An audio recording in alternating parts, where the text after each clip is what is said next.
Joe எழுதிய never forget how much I love you என்ற நூலின் தமிழாக்கம் அருள்வள்ளன் அரசு. நான் உன்னை எவ்வளவு நேசிக்கிறேன் என்பதை ஒருபோதும் மறந்து விடாதே.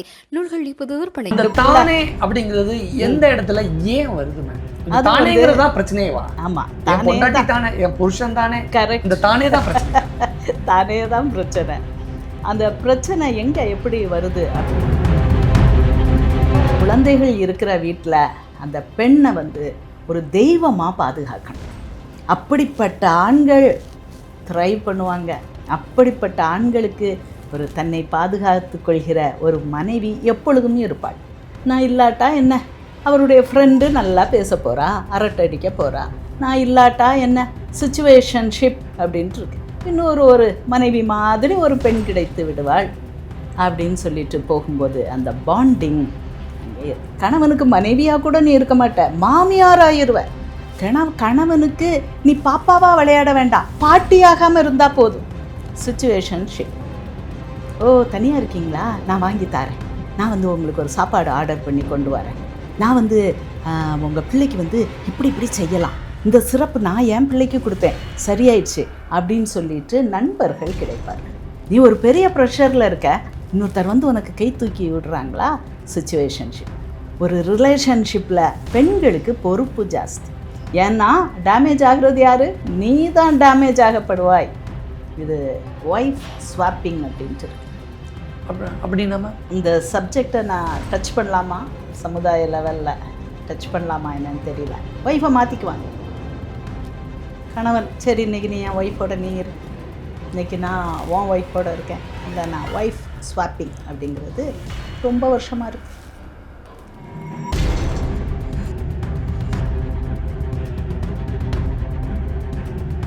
இந்த சேனலுக்கு உங்களது பங்களிப்பை செலுத்த விரும்பினால் சப்போர்ட் பண்ணுங்க. உங்களது சிறு உதவி எங்களுக்கு மிகப்பெரிய ஆதரவாக இருக்கும். நன்றி. வணக்கம். வேகமாக ஓடி இருக்கக்கூடிய இந்த டிஜிட்டல் உலகத்தில் எல்லாருடைய மனநிலையுமே டோட்டலாக மாறி போயிருக்கு. ரொம்ப முக்கியமாக ஹஸ்பண்ட் ஒய்ஃப் ரிலேஷன்ஷிப்பில் நிறைய மாற்றங்கள் ஏற்பட்டிருக்கு. அது தொடர்பான கேள்விகளும் அது தொடர்பான சந்தேகங்களும் அதற்கான விடைகளும் தேவை அப்படிங்கிறது இன்றைக்கி காலத்தோட கட்டாயமாக இருக்குது. இது சார்ந்த கேள்விகளை தான் இன்றைக்கி முன்வைக்க போகிறோம். இது குறித்து பேசுவதற்காக மனநல மருத்துவர் டாக்டர் சுபா சார்லஸ் நம்ம கூட இருக்கிறாங்க. அவங்ககிட்ட இது தொடர்பான நிறைய கேள்விகளை கேட்டு தெரிஞ்சுக்கலாம். வணக்கம் மேம். வணக்கம். எப்படி மேம் இருக்கீங்க? நல்லா இருக்கேன். நிறைய ஹஸ்பண்ட்ஸ் புலம்புறதை நம்ம பார்த்துருப்போம், கேட்டுருப்போம். வீட்டுக்கு போனால் தொண்ணு ஏதாவது பேசிக்கிட்டே இருக்கா அப்படின்னு ஹஸ்பண்ட்ஸ் புலம்புறதை கேட்போம். ஆனால் பார்க்கும் பொழுது இந்த ஹஸ்பண்ட் பாவம் இல்லை அப்படின்னு நம்ம நினைக்க தோணும். ஆனால் அவர் கூட அவர் ஒய்ஃபை இப்படி தொட்டு பேசியோ, சின்ன ஒரு முத்தம் கொடுத்து பேசியோ ரொம்ப நாளா இருக்குமோ. ஏன்னா அவர் ஒய்ஃப் என்னதான் தொண்ணு பேசணும்னு கூட அந்த ஸ்பரிசம் கூட கிடைக்காததுனால, ஒருவேளை அந்த ஸ்பரிசம் அந்த இடத்துல கிடைச்சிருந்தா கூட அவங்க நார்மலா பேசியிருப்பாங்களோங்கிற மாதிரி நமக்கு யோசிக்க தோணும்ல. ஒய்ஃப் பேசுவாங்க, women are verbal, okay, men are விஷுவல்பாங்க. அந்த விமன் அவரை பார்க்கும்போது ஃபர்ஸ்ட் அவர் உள்ளே வரும்போது அவருக்கு ஒரு ரிசப்டிவ் ஒரு ஸ்மைல். அந்த ஸ்மைல் மிஸ் ஆகுது. கண்ணில் ஐ டு ஐ கான்டாக்ட். இவங்க ஃபுல்லாக வேறு எதுலையாவது ஆக்கியபைடாக இருப்பாங்க. ஸோ கணவரும் அது மாதிரி போயிடுறாங்க. அவங்களுக்குன்னு ஒரு ட்ராக்கில் ஓடுறாங்க. அவங்களுக்குன்னு ட்ராக் வேணும். ஆனாலும் இந்த ட்ராக்கையும் பார்த்துக்கிடணும். ஹஸ்பண்ட் அண்ட் ஒய்ஃப் இந்த ட்ராக்கையும் நல்லா பார்த்துட்டு, இதையும் நம்ம ஒரு செடியை நரிஷ் பண்ணுற மாதிரி தான். ஒரு ரோஜா செடியை வளர்க்கணுன்னா என்ன செய்யணும்? வீட்டுக்குள்ளே ஒரு ரோஜா செடி வச்சுருக்கீங்க. இது நல்லா பூக்கணுன்னா அப்பப்போ ட்ரிம் பண்ணணும், வெயிலில் விடணும், வேண்டாத இலைகளை களைஞ்சி எடுக்கணும், உரம் போடணும், தண்ணி ஊற்றணும், வெயிலுக்கு வெயில் வைக்கணும், நிழலுக்கு நிழல் வைக்கணும், மழை புயலில் அது வாடிடக்கூடாது. ஸோ இவ்வளோ எஃபர்ட் எடுத்தால் தான் ஒரு ரோஜாவே பூக்கும் உங்கள் வீட்டில். ஆனால் ஹஸ்பண்ட் அண்ட் ஒய்ஃபுக்குள்ளே இந்த கல்யாணம் பண்ண உடனே we take it for granted. Husbands என்ன செஞ்சிடுறாங்க, ஏன் பொண்டாட்டி தானே, அதான் படுத்து டீல் அடிச்சு பிள்ளைய பெத்தாச்சுல்ல. அந்த தானே அப்படிங்கிறது எந்த இடத்துல ஏன் வருது மேம்? தானேங்கிறது தான் பிரச்சனையே வா. ஆமாம், பொண்டாட்டி தானே, என் புருஷன் தானே, கரெக்ட். இந்த தானே தான் பிரச்சனை. தானே தான் பிரச்சனை. அந்த பிரச்சனை எங்கே எப்படி வருது அப்படின்னா, நம்ம கலாச்சாரம் அதை புகுத்துது. மெயினாக பேக்ரவுண்ட் அப்படி பார்த்தோன்னா கலாச்சாரம். ஓகே, ஒருத்தன் உன் கழுத்தில் தாலி கட்டிட்டாரா, உனக்கு அடிமை. நீ ஒரு பெண்ணை தாலி கட்டிட்டியா, உனக்கு அடிமை. Take it for granted. உன் லவ், உன் அட்டென்ஷன், உன் இதுக்கு எல்லாத்துக்கும் நான் தான் ராஜா. இன்றைக்கும் அப்படி தான் இருக்காங்க ஆண்களுடைய மனநிலை. இன்றைக்கும் அப்படி தான் இருக்குது. இன்னும் கல்யாணம் ஆகி 40-45 வருஷம் ஆச்சுனாலும் அது அப்படி தான் இருக்குது. இன்னும் இது மாறவே மாறாதா? மாறாது.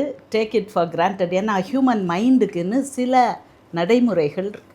எப்படி நம்ம வயிற்றை ஓப்பன் பண்ணோன்னா இங்கே ஹார்ட்டு, அதை சுற்றி லங்ஸு, இங்கே வயிறுன்னு இருக்கோ, அதே மாதிரி மனித மனம் அப்படிங்கிறது கிட்டத்தட்ட அக்ராஸ் கல்ச்சர்ஸ் ஒன்று தான். அவங்க என்ன நினைப்பாங்க, 2 பேர் டீல் அடித்து சேர்ந்துட்டாங்க, இந்த உறவு பாண்டிங் ஆயிடுச்சு, இந்த உறவு உறுதி ஆயிடுச்சு, அதுக்கப்புறம் அந்த உறவை பற்றி கேர் பண்ண மாட்டேங்காங்க. ஓகே, இவங்களை இந்த பர்த்டேக்கு என்னை விஷ் பண்ணியிருக்கணும், பரவாயில்ல 2 நாள் கழிச்சாது, ஐயோ உன் பர்த்டே போயிடுச்சு, இந்தாவா நம்ம 2 பேரும் போய் இன்றைக்கி தான் உன் பர்த்டே மாதிரி செலிப்ரேட் பண்ணுவோம் அப்படிங்கக்கூடிய அந்த இன்டர்பர்சனல் ரிலேஷன்ஷிப் ட்ரிக்ஸ் அது தெரியணும். இல்லை அதுதான் மேம், அது ஏன் அந்த பர்த்டேக்கு மட்டும், ஏன் மேரேஜ் டேக்கு மட்டும், ஏன் முக்கியமான ஃபெஸ்டிவலில் மட்டும் ரெகக்னைஸ் பண்ணிக்கிறாங்க, ஏன் மற்ற நாளில் ரெகக்னைஸ் பண்ணுறது இல்லைங்கிற கேள்வி ரொம்ப முக்கியமானதாக இருக்குது. ஃபோக்கஸ் தான், ஹியூமன் ஃபோக்கஸ் அண்ட் அட்டென்ஷன் தான். அப்போ லவ் குறைஞ்சிருச்சா ஹஸ்பண்ட் ஒய்ஃப் ரிலேஷன்ஷிப்? லவ் குறையாது. லவ்வே இல்லையா? அப்போ லவ்லாம் ரெகக்னைஸ் இல்லைன்னா அப்போ லவ் இல்லைன்னு தானே அர்த்தம்? அப்படி இல்லை. ரெகக்னிஷன் நான் நித்தம் உனக்கு ப்ரூவ் பண்ணுறது, எவிடன்ஸ் பேஸ்டு லவ். நீ பர்த்டேக்கு 50,000க்கு எனக்கு ஒரு சாரீ எடுத்து கொடுத்த, எவிடன்ஸ் பேஸ்டு லவ்வாக இருமா? ஆகாது. அது எல்லாருக்கும் தெரியும். நீ எனக்கு 50,000 எடுத்து கொடுத்துட்டு நீ என்னைய வெறுக்கலாம், இல்லை நீ எனக்கு 5 பைசால ஏதோ ஒரு நீங்கள் சொல்கிற மாதிரி காசே இல்லாத ஒரு முத்தம் கொடுத்து உன் அன்பை பண்ணிடலாம். ஸோ இது லாங் டேர்ம் பேர் பாண்டிங் அப்படிம்பாங்க. ஸோ திருமணம் அப்படிங்கிறது அதை லீகல் ஆக்கியிருக்காங்க. ஏன்? ஹியூமன் சைல்டுக்காக. ஒரு ஆடு மாடுக்கு திருமணம் இருக்கா? இல்லை. குட்டிகள் போடுதா? போடுது. நிறைய ஆடுகள் குழந்தை நல்லா திருப்பி அந்த கன்று குட்டி வளர்ந்து பெரிய மாடாகுதா? ஆமாம். ஏன் அங்கே அந்த குட்டி, அந்த சின்ன குட்டி உடனே அதுக்கு நிற்க தெரியும், உடனே அதுக்கு தாய்ப்பால் குடிக்க தெரியும், கொஞ்சம் 1 நாள் 2 நாளில். ஸோ ஹியூமன் 2 பேர் சேர்ந்து வாரது சரியா? ஒரு அனிமல் 2 குரங்கு சேர்ந்து குரங்கு குட்டி போடுறது பெருசா? இல்லை. ஒரு காளையும் ஒரு பசுமாடும் இணைந்து ஒரு குட்டி போடுறது பெருசா? இல்லை. நேச்சுரல், அதெல்லாம் நேச்சர், அது பாட்டுக்கு நடக்கும். ஆனால் இந்த நேச்சர் தான் நம்மளும், ஹியூமன்ஸும் நேச்சர் தான். ஆனால் நமக்கு எதுக்கு சட்ட திட்டம் வேண்டியது இருக்குது? ஏன் லீகாலிட்டி ஆஃப் மேரேஜுன்னு சொல்கிறாங்க? எதுக்கு லாஸ் வேண்டியது இருக்குது? நம்ம பிரியணும் அப்படின்னா ஆடு மாடுகள் கூடி சேருது, பிரிஞ்சிருது. அங்கே ஒரு லா கிடையாது. நம்மளும் அப்படி தான் இருந்தோம், எத்தனையோ வருடங்களுக்கு முன்னால் நம்மளும் அப்படி தான் இருந்தோம். ஆனால் அந்த கல்ச்சர் தான் இப்போ ஒரு 3000 வருடங்கள்னு சொல்லலாம், மிஞ்சி போனால் 5000 வருடங்கள்னு சொல்லலாம். அதை ஒரு பரிசுத்த விவாகம், ஓகே, ஸோ ஹோலி மேட்ரிமனி அப்படின்னு கொண்டு வராங்க. ஏன்? இந்த ஹியூமன் சைல்டு ஹெல்ப்லெஸ் 2 பேரும் இணைந்து ஒரு குழந்தைய பெற்றாங்கன்னா அது கிட்டத்தட்ட ஒரு வருஷமாது அல்லது 3 வருஷங்களுக்காகவாது அந்த சைல்டை யாராவது பார்த்துக்கிடணும், யாராவது சாப்பாடு ஊட்டணும், குளிப்பாட்டி எடுக்கணும், இந்த பிள்ளைய பாதுகாக்கணும். அதனால தான் லீகாலிட்டி ஆஃப் மேரேஜ் வந்துச்சு. ஸோ இல்லைன்னா நம்மளும் பேசாமல் நம்ம கூடணும், சேர்ந்தோம், குழந்தை நமக்கு தன்னால் பிறக்கும், நம்ம பாட்டுக்கு இருப்போன்ட்டு இருக்கலாம். ஹஸ்பண்ட் ஒய்ஃபோட அந்த பாண்டிங்கில் ஹஸ்பண்ட் எங்கெல்லாம் மிஸ் பண்ணுறாரு, ஒய்ஃப் எங்கெல்லாம் மிஸ் பண்ணுறாங்க, அது இங்கே கரெக்டாக அட்ரஸ் பண்ணி சொல்லிட முடியுமா? சொல்லலாம். அதாவது இன்வால்மெண்ட் அப்படின்னு ஒன்று வேணும். திருமண பந்தம், அந்த திருமண உறவில் அடுத்த ஆள் மேலே இன்வால்மெண்ட் வேணும். நீ வந்தியா, நீ சாப்பிட்டியா, நீ இன்றைக்கி நல்லா போச்சா, ஆஃபீஸ் நல்லா போச்சா, நீயும் ஓடிப்போய் பெண்ணாகிய நீ வீட்டில் இருந்து சின்ன உன் குழந்தைகளை பராமரிக்க வேண்டிய நீ வெளியே போய் சம்பாதிச்சிட்டு வாரியே, உனக்கு எப்படி எங்கள் சூழ்நிலை இருந்துச்சு, பிள்ளை சாப்பிட்டானா, பிள்ளைக்கு காய்ச்சல் அடிக்குதா, நீ இல்லையா வீட்டில், நான் பார்த்துக்கிறேன், நீ உன் வீடுக்கு நான் ஒரு நல்ல ஒரு சப்போர்ட் கொடுக்கேன், நீ ஒரு தாயாகவும் இருக்கியா, நீ ஒரு ஒய்ஃபாகவும் வேலை செய்கிறியா, நீ வெளியே போய் வேட்டையாடி பணம் கொண்டு வாரியா.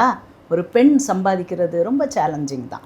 ஸோ நீ வெளியே போய் சம்பாதிச்சிட்டு வாரியா, நான் உன்னை அண்டர்ஸ்டாண்ட் பண்ணுறேன்னா, உன் ஹெல்த்தில், உன் சந்தோஷத்தில், உன் நிம்மதியில் எனக்கு இன்வால்மெண்ட் இருக்கா, அது போதும்.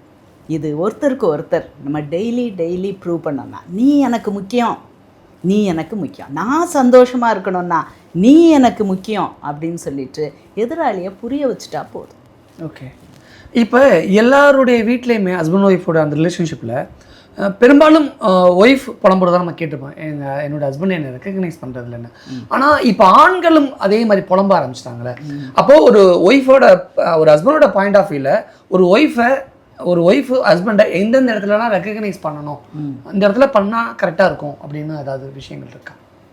ஆண் வந்து பேச மாட்டார்.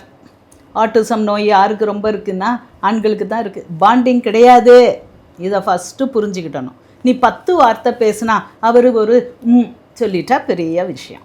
அப்படித்தான் இருக்குது. த male or mat like that. அந்த காலத்தில் போய் வேட்டையாடி திரிஞ்சாங்க. ஆண்கள் கச்சா கச்சா முச்சா முச்சான்னு பேசிகிட்டே போக முடியுமா? கம்முன்னு போகணும். இல்லைன்னா இவன் இரையாயிடுவான். இன்னொரு சிங்கத்துக்கோ புலிக்கோ இவன் இரையாகி விடுவான். ஆனால் பெண்கள் என்ன செய்வாங்க? பூ பறிப்பாங்க, கிழங்குகள் சேகரிப்பாங்க, தானியங்களை சேகரித்து கொண்டு வருவார்கள்.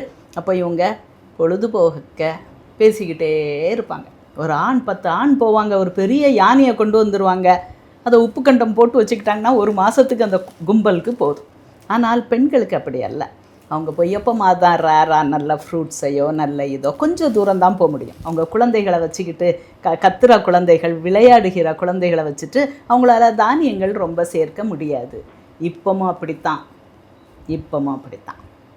குழந்தைகள் இருக்கிற வீட்டில் அந்த பெண்ணை வந்து ஒரு தெய்வமாக பாதுகாக்கணும். அப்படிப்பட்ட ஆண்கள் த்ரைவ் பண்ணுவாங்க. அப்படிப்பட்ட ஆண்களுக்கு ஒரு தன்னை பாதுகாத்து கொள்கிற ஒரு மனைவி எப்பொழுதும் இருப்பாள். ஸோ அந்த ஆண்கள் வந்து அந்த பெண்களுடைய ரோல் இன் லைஃப். நீ தான் சம்பாதிச்சு கொண்டு வர மாட்டேங்க, உனக்கு என்ன தெரியும், உனக்கு ஒன்றும் தெரியாது, பிள்ளைகளுக்கே கூட உனக்கு சொல்லிக் கொடுக்க தெரியாது, சமைக்க தெரியாது. இப்படியே ஆண்கள் அந்த பெண்ணை மட்டம் தட்டி வைக்கும்போது அந்த பாண்டிங் வந்து இருக்காது. Long term bonding. இவருக்கு நான் முக்கியம் அப்படிங்கிறது அந்த மனதளவில் பெண்களுக்கு தளர்ந்து கொண்டே வருது. நான் இல்லாட்டா என்ன, வெளியே வாங்கி சாப்பிடுவார். நான் இல்லாட்டா என்ன, அவருடைய ஃப்ரெண்டு நல்லா பேச போகிறா, அரட்டை அடிக்க போகிறா.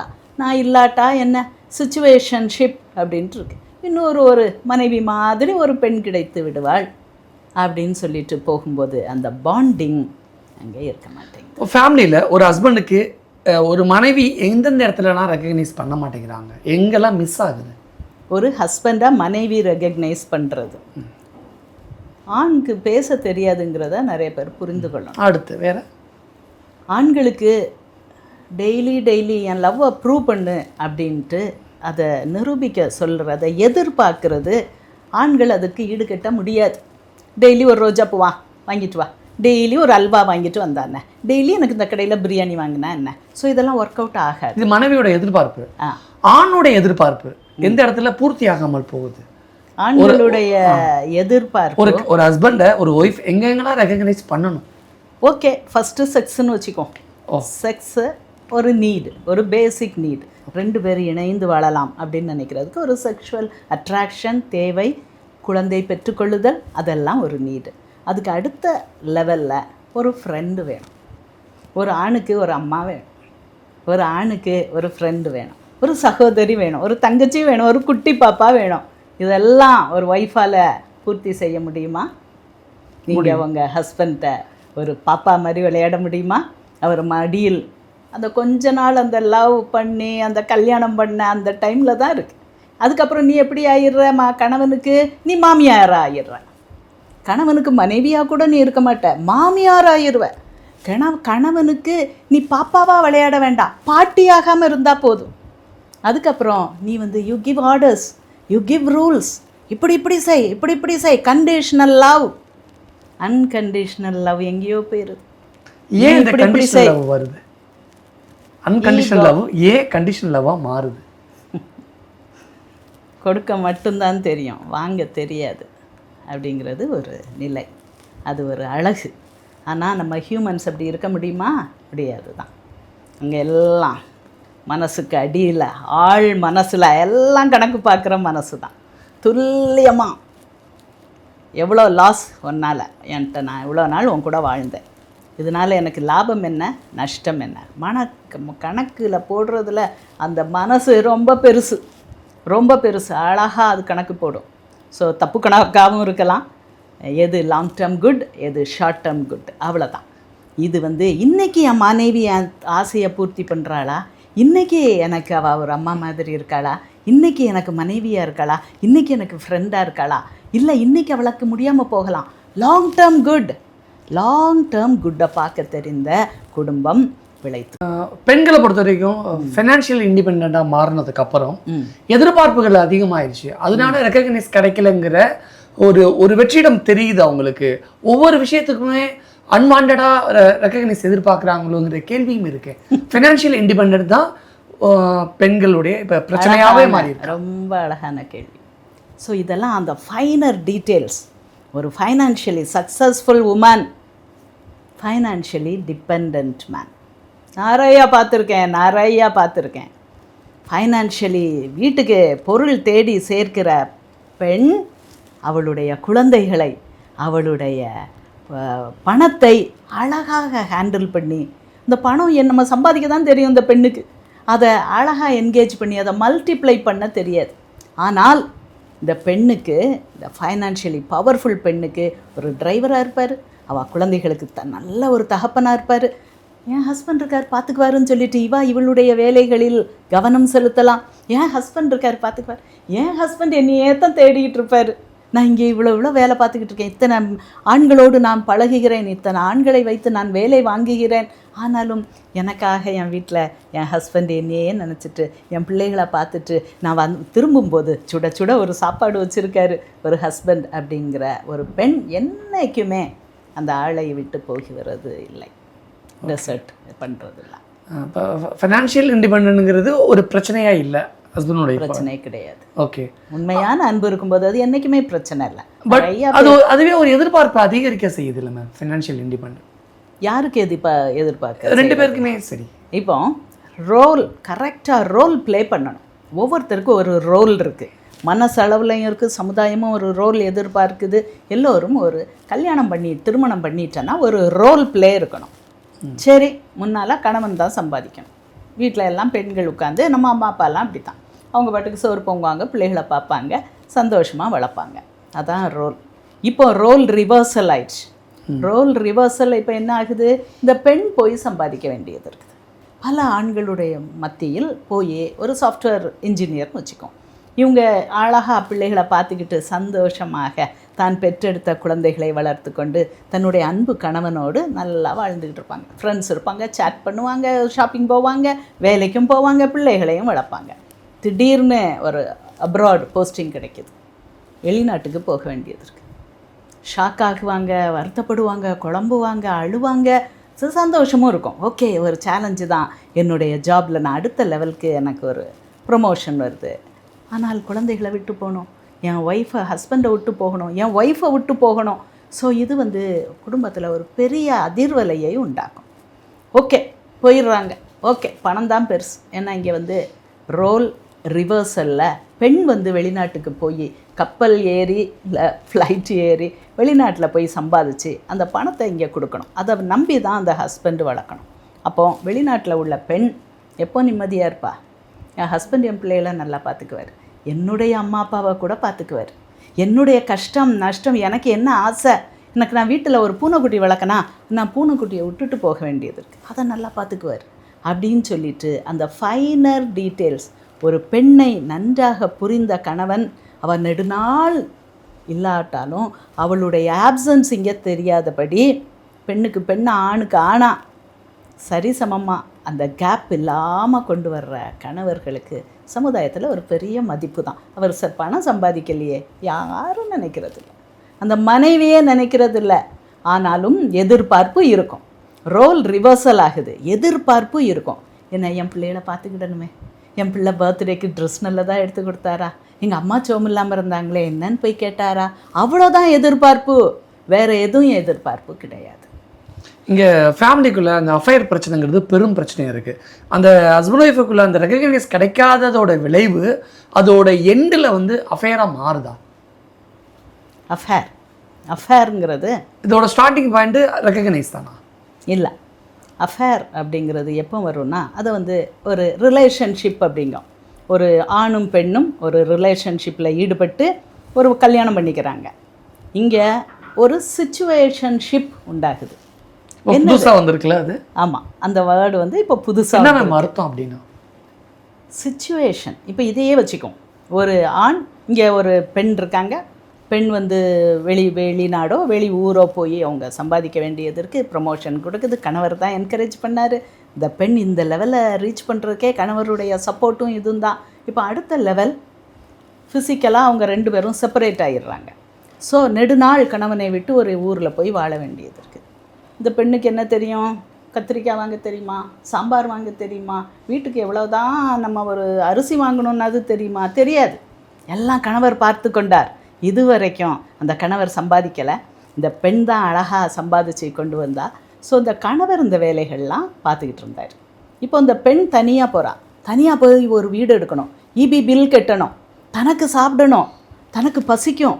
ஐயோ இங்கே அம்மா எப்படி இருக்காங்களோ கவலை வரும். என் பிள்ளை எப்படி இருக்கோ, காய்ச்சல் அடிக்குதுன்னு சொன்னாங்களே, அந்த பிள்ளை எப்படி இருக்கோ தெரியலையே. ஸோ இப்படி பலவிதமான கவலைகளுக்குள் சிச்சுவேஷன்ஷிப். ஓ தனியாக இருக்கீங்களா, நான் வாங்கி தரேன். நான் வந்து உங்களுக்கு ஒரு சாப்பாடு ஆர்டர் பண்ணி கொண்டு வரேன். நான் வந்து உங்கள் பிள்ளைக்கு வந்து இப்படி செய்யலாம், இந்த சிறப்பு நான் என் பிள்ளைக்கு கொடுத்தேன், சரியாயிடுச்சு அப்படின்னு சொல்லிட்டு நண்பர்கள் கிடைப்பார்கள். இந்த அடுத்த ரோல் ப்ளே பண்ணுறதுக்கு ஆட்கள் இல்லாமல் ஒரு பெண்ணால் த்ரைவ் பண்ண முடியாது. ஸோ இவங்க ஒரு பெரிய டாக்டர்ஸாக இருக்கலாம். ஒரு டாக்டர் ஒரு நர்ஸ் மேலே ஒரு டிபெண்டன்ஸ் வரலாம். ஒரு லேடி டாக்டருக்கு ஒரு நல்ல ஒரு ஸ்டாஃப் தனக்கு ஹெல்ப் பண்ணுறாரு. ஒரு சர்ஜரியில் கஷ்டமாகுதா, அவர் வந்து ஹெல்ப் பண்ணிட்டாரு. எனக்கு கஷ்டமான சூழ்நிலையில் என்னோடு கூட நின்று என்னுடைய என் தொழிலில் எனக்கு நிகராக நின்று என்னை காப்பாற்றினார். ஸோ சிச்சுவேஷன்ஷிப் அப்படிங்கிறது it is another person who is playing a vital role in your life at that point of time. அது இல்லாமல் முடியாது, ஹியூமன் லைஃபே முடியாது. நீ ஒரு பெரிய ப்ரெஷரில் இருக்க, இன்னொருத்தர் வந்து உனக்கு கை தூக்கி விடுறாங்களா, சிச்சுவேஷன்ஷிப்.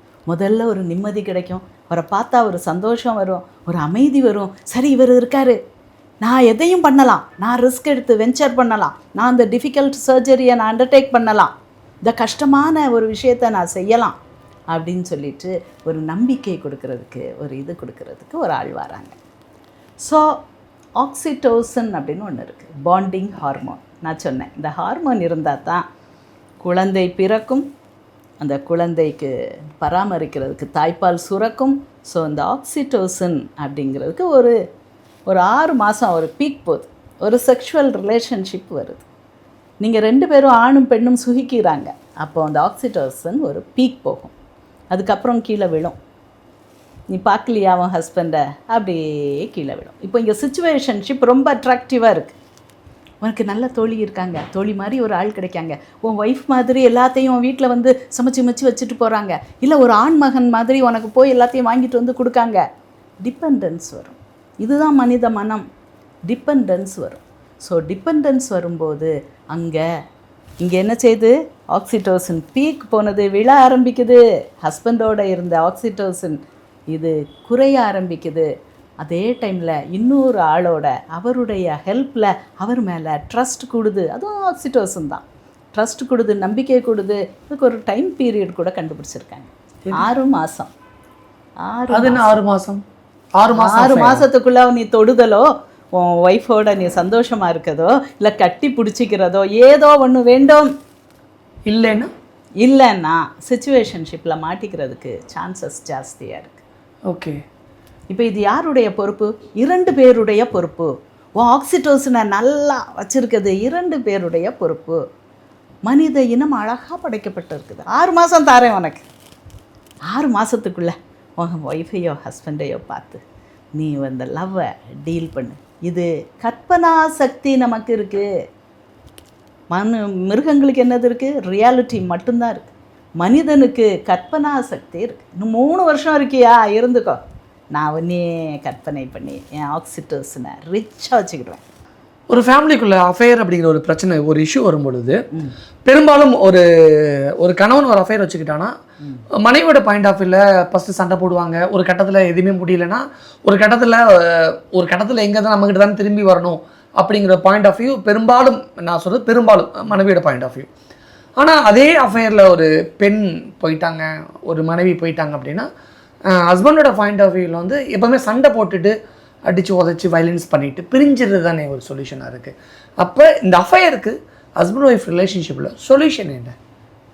பெண்கள் வந்து இதை கொஞ்சம் நாசுக்காக ஹேண்டில் பண்ணுறாங்க. நீங்கள் சொல்கிற மாதிரி பெண்கள் வந்து ஒரு அஃபேர் வந்துருச்சு, தனக்கு ஒரு இன்னொரு அட்ராக்ஷன் வருது, கணவர் இல்லை ரொம்ப நாள், சிச்சுவேஷன்ஷிப்பில் மாட்டிக்கிறாங்க. இன்னொருத்தர் வந்து அவரை டிபெண்ட் ஆக்குறாங்க, வீட்டுக்குள்ளே வராரு, தங்குறாரு, அப்படி அப்படி பெருசாக போயிடுது.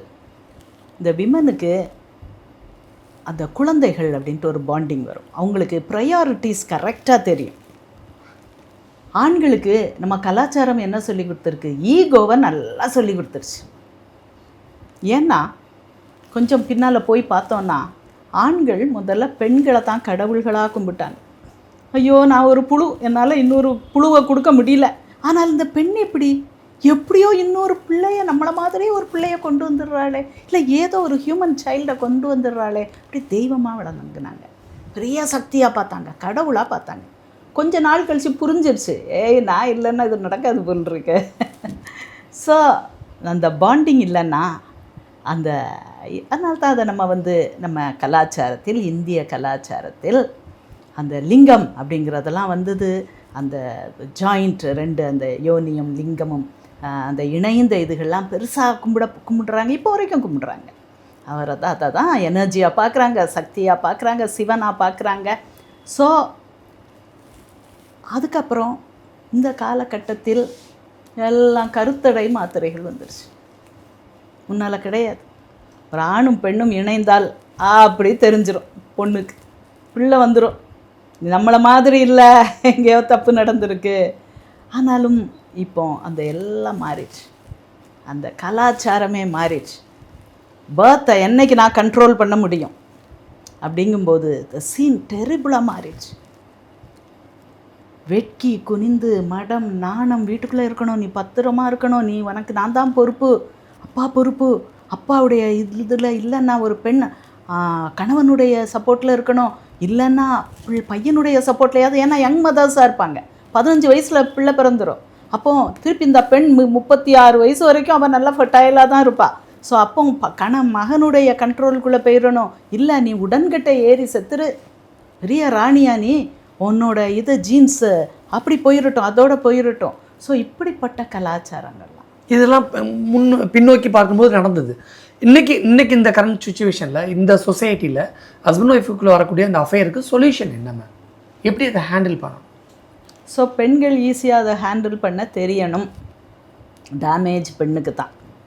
ஒரு ஆணும் பெண்ணும் சேர்ந்தாங்கன்னா அதில் யாருக்கு கமிட்மெண்ட் ஜாஸ்தி? ஒரு ஆண் குரங்கை பார்த்தா தெரியும், குரங்கு சடன்னு ஒரு 10 குரங்கோட உறவாடும், அவ்வளோதான் போயிடுச்சு. யார் அப்பா யார் பிள்ளைன்னு எப்படி தெரியும்? ஒன்றும் தெரியாது. குரங்குகளுக்கு அப்பாலாம் இருக்கா, இனிஷியல் இருக்கா? கிடையாது. மனிதனுக்கு இனிஷியல் உண்டு. உன் அப்பா யார், அதை வச்சு தான் நீ யார் அப்படின்னு நான் எடை போடுவேன். ஸோ இப்படிப்பட்ட விஷயங்கள்லாம் வந்துடுச்சு. ஸோ பெண்களுக்கு பொறுப்பு ஜாஸ்தி. ஒரு ரிலேஷன்ஷிப்பில் பெண்களுக்கு பொறுப்பு ஜாஸ்தி. ஏன்னா டேமேஜ் ஆகிறது யார்? நீ தான் டேமேஜ் ஆகப்படுவாய். அதை பெண்கள் என்றைக்கு நல்லா புரிஞ்சுக்கிறாங்களோ அன்றைக்கி அவங்க ஈகோ போயிடும். இல்லைன்னா அது வரைக்கும் வாட் அபவுட் மீ, நான் ஹர்ட் ஆகுறேனே, நீ என்னையை மதிக்க மாட்டேங்கிறியே, நீ என்னை இது பண்ணுற மாட்டேங்கிறியே.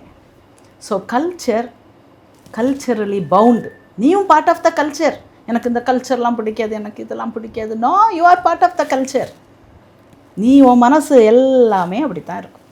ஸோ ஒரு கணவன் மனைவி சேர்றாங்க. காஸ்ட் யாருக்கு? பெண்ணுக்கு காஸ்ட் 10 மாதம் வயிற்றில் இது பண்ணும், அதுக்கப்புறம் 5 வயசு வரைக்கும் நீ வளர்க்கணும், உனக்கு தாய்ப்பால் சுரக்கும், அந்த பிள்ளை சாப்பிடலைன்னா உன் மனசு துடிக்கும்.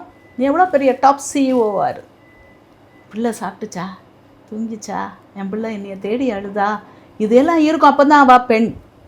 இது பெண்ணோட பாயிண்ட் ஆஃப் வியூ. அப்படியே ஆணோட பாயிண்ட் ஆஃப் வியூவில் பார்க்கும்பொழுது, ஒரு ஒய்ஃப் வந்து அஃபேரில் இருக்காங்கன்னா அது அந்த ஹஸ்பண்ட் எப்படி அதை ஹேண்டில் பண்ணுறது, அது எப்படி அதை சால்வ் பண்ணுறது?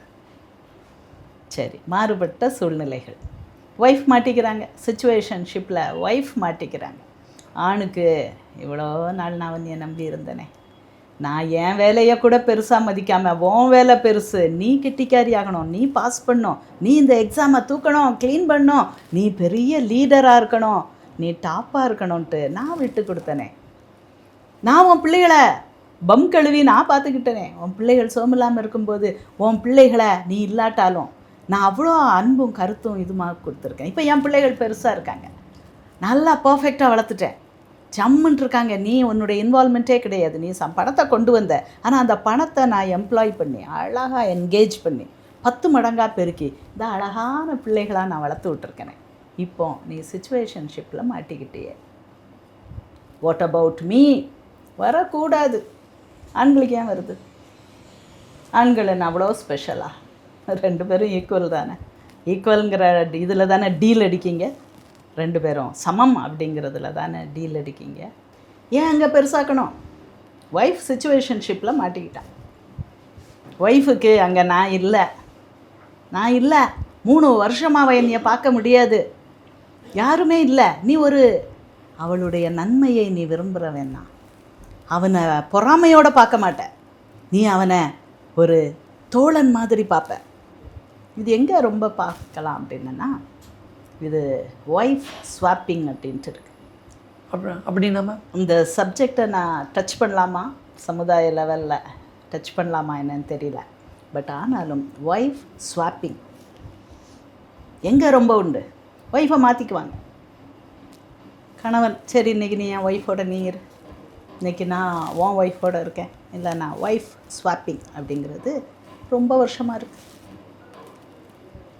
இந்த ஒய்ஃப் கல்யாணம் பண்ணி legality of marriage, adultery is a ground for divorce அப்படிலாம் வந்ததுக்கப்புறமும் இருக்குது. எங்கே இருந்துச்சு? முதல்ல வாரில் இருக்கும், சோல்ஜர்ஸ் மத்தியில் இருக்கும், ஆர்மியில் இருக்கும். டெய்லி அவன் பணையம் வைக்கணும், உயிரை பணையம் வைக்கணும், டெய்லி செத்து போவான், டெய்லி செத்து போக சான்சஸ் நிறையா. அப்போது அந்த வேர்ல்டு வாரில் தொடங்கினது தான் இந்த கல்ச்சர்லாம். ஸோ என் ஒய்ஃபுக்கு எனக்கு ஏதாவது ஆயிடுச்சுன்னா நான் எடுத்துகிட்டு போகிறேன், என் ஃப்ளைட் எடுத்துகிட்டு போகிறேன், இதான் நான் நேருக்கு நேர் போரிட போகிறேன், இந்த ஒரு குண்டு என் மேலே பாயும், நான் இன்னொருத்தனை குண்டு போட்டு தாக்கணும். என் பச்சை பிள்ளை இருக்கே, என் ஒய்ஃப் இருக்கே, யார் பாப்பா? நீ பார்த்துக்கோ, உனக்கு எதுவும் ஆச்சுன்னா உன் ஒய்ஃபை நான் பார்த்துக்கிறேன். இதில் தான் ஒய்ஃப் ஸ்வாப்பிங் ஆரம்பித்தது. ஓகே, அது ஒரு கல்ச்சர், ஒரு கலாச்சாரமாக நடக்கிறது. இதை நம்ம குட் ஆர் பேடுலாம் சொல்ல முடியாது. I am not a judge, I study human minds. அப்போ சிச்சுவேஷன்ஷிப்பில் உன் ஒய்ஃப் மாட்டிக்கிட்டான்னா திருப்பி வரும்போது அவளை நேசி, அவளை மரியாதை பண்ணு, அவளை குத்தி கிழிக்காத. ஏன் அவளை கடும் சொற்களால்? அவளுக்கு அது போயிடுச்சு, இட்ஸ் பாஸ்ட்.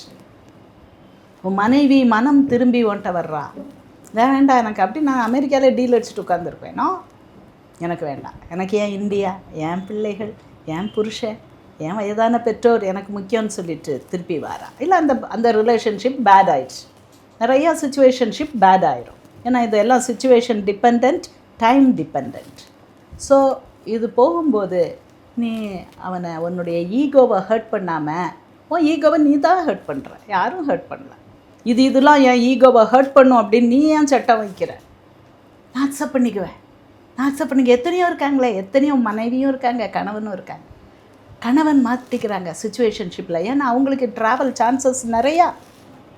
அவங்க பல இடங்களுக்கு அவங்க தொழில் நிமித்தமாக பல இடங்களில் பல பெண்கள்கிட்ட, ஒரு பெண்ணை பார்த்து அன்பாக பேச வேண்டியது இருக்கும், ஒரு பெண்ணை அரட்ட வேண்டியது இருக்கும், ஒரு பெண்கிட்ட அடுத்த அளவு ஈடுபாடு சிச்சுவேஷன்ஷிப்னால் வர வேண்டியது இருக்கும். அதை உன் ஈகோ பெருசுன்ட்டு உன் ஈகோவை நீ ஏன் ஹர்ட் பண்ணுற? I respect you, I love you அப்படிங்கிறவங்க ஜெயிச்சிடுவாங்க.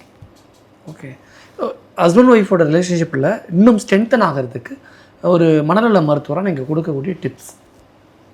ஓகே, ஸோ மனநல மருத்துவராக நான் சொல்ல விரும்பலை, ஒரு ஒய்ஃபாக சொல்கிறேன். ஸோ நமக்குன்னு ஒரு ஆள் கிடைக்கிறது ரொம்ப கஷ்டம்.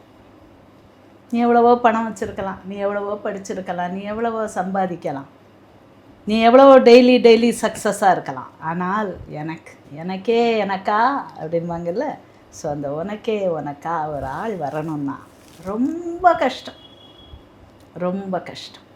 Daily marriages under tension. 2 பேர் சேர்ந்து மனம் ஒத்து வாழணும்னா இட் இஸ் டென்ஷன். இவங்க மனம் ஒத்து வாழ்ந்தால் மட்டும் போதாது. இவங்க போய் சம்பாதிக்கணும், இவங்க திறமையன்னு இது பண்ணணும், இவங்க படித்த படிப்புக்கு இவங்க ஏதாவது வேலை பார்க்கணும், இல்லைன்னா டிப்ரெஷன் வந்துடும். இவங்க நான் கெட்டிக்காரி அப்படின்னு ப்ரூவ் பண்ணோம், இதில் குட்டி பிள்ளைகள் வந்துடும், பிள்ளைகளுக்கு வியாதி வரும், பிள்ளைகளை இழந்து விடுவோம். ஸோ இப்படி பல விதமான சுச்சுவேஷனில் எப்படி எனக்கு நீ முக்கியம், எனக்கு உனக்கு நான் முக்கியம், இது 2 பேருக்கும் தெரியும். இது 2 பேருக்கும் தெரியும். நீ இல்லைன்னா நான் கிடையாது, நான் இல்லைன்னா நீ கிடையாது. ஸோ இந்த பாண்டிங்கை, இந்த அன்பை, இதை ஹோலின்னு சொல்லுவோம். அதனால தான் அதுக்கு பேர் பரிசுத்த விவாகம், ஹோலி மேட்ரிமனி.